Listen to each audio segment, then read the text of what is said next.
जिन महिलाओं को वो करना होता, जिनका शोषण करना होता था, तो उनको डायन कह करके वो बंदी बना करके उनका शोषण होता था, उनके अत्याचार भी होता था, ये गांव देहात में हरासमेंट भी होती थी। गांव देहातों में, गांव देहाती थे उस समय तो सारे के सारे। एक वो तांत्रिक या एक और वो आकर के कहते ढोंगी ढोंगी कि भाई ये तो ये जो डायन है। कितनी यातनाएं सही है। इसी के लिए बाबा साहब डॉक्टर भीमराव अंबेडकर ने हिंदू कोड बिल लाए थे महिलाओं के लिए। हाँ, देखो कितने पहले उन्होंने ये सब कर दिया। और आज मैं कह रहा हूँ कि आज जो ये लड़की बोल रही है ना, वो खड़ी होकर के कि मैं ठाकुर हूँ और लोग वो उसको जाति का समर्थन, इसको तो बोलना भी नहीं चाहिए। आज तो अगर वहां बैठी है तो डॉक्टर अंबेडकर की वजह से। बिल्कुल बिल्कुल बिल्कुल सही बात है। नहीं तो यही जो तेरा समर्थन कर रहे हैं, यही घरों के अंदर से निकलने नहीं देते थे। ये तो शुक्र है कि तेरा इंडिया में जन्म हो गया, अगर विदेश में होता तू भी अपनी फाइल में होती। हाँ नहीं, वो अलग बात है, लेकिन यहाँ पर इंडिया में ही संविधान से पहले इनकी महिलाओं को निकलने नहीं देते थे। विधवा हो गई तो उसको शादी नहीं कर सकते, बेचारी रहेगी वैसे नंगे पैर सफेद कपड़ों में, और वो तड़का हुआ खाना नहीं खाएगी, रूखा सूखा खाएगी। वो ये तो पिक्चर आई थी, राम तेरी गंगा मैली वगैरह दुनिया भर की फिल्में एक और पिक्चर आई थी राज कपूर साहब की, जिसमें था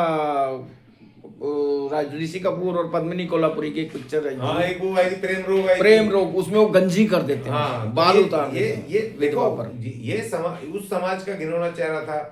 जब ये परिवर्तन हुए, संविधान बने, संविधान में बाबा साहब, और महिला को तलाक लेने का अधिकार नहीं था। वो चाहे पति कितना क्रूर है, कितना अत्याचार करता है, वो पत्नी उसके चंगुल से नहीं छूट सकती।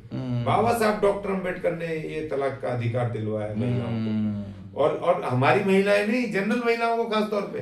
देखो ये बात और समझ लो कि जो SC ST जो अवर्ण थे, जिनको अनटचेबल कहा जाता था, उनके अंदर ये प्रथा नहीं थी। ना तो अपनी महिला को जिंदा जलाते थे मरे पति के साथ, ना उसको वो विधवा हो गई तो उसके साथ ना नफरत करते थे। एक और आप समझ लो कि शादी ब्याहों में जो दूसरी प्रथा है, वो विधवा को नहीं आने देते, इनमें आगे नहीं आने देते। लेकिन आदिवासियों में और ये अनटचेबल SCओं में, इनमें जो विधवा, घर की जो विधवा होती है उसी से पहले काम करवाते हैं। मैं आदिवासियों में जाता हूँ, वहां पे देखा हूँ उनके शादी ब्याह जो शुभ काम जिनको कहते हैं, वो वहां की अगर घर की विधवा माता, माँ या दादी या कोई है, तो उस महिला से पहले वो मेन काम करवाएंगे। मतलब ये आदिवासी SC ST ये मानते नहीं थे सारे, इनकी तो महिलाएं ये इनके कानूनों को मानते ही नहीं मानते थे, इनके नियमों को। इसीलिए इन्होंने बहिष्कार करके उनको अनटचेबल बनाया था, क्योंकि वो नहीं मानते थे इस ये तो वो असली वो लड़ाके हैं, उनको इन्होंने अपने हिंदू धर्म से निकाल दिया था, बाहर कर दिया।